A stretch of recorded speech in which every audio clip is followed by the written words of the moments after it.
Okay, family. In order for us to heal, we got to talk about what is hurting us. We got to talk about it. We got to put some light on it to bring healing in our lives. We got to expose what was done to us.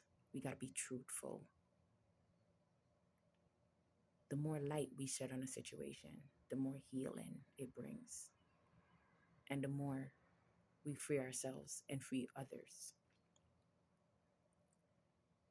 We must be truthful and we must forgive and let God take over. We must withdraw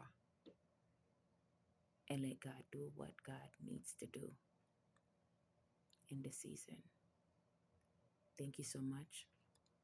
And let's heal. Let's heal. Let's talk about what was done to us so we can heal ourselves and heal others. Thank you.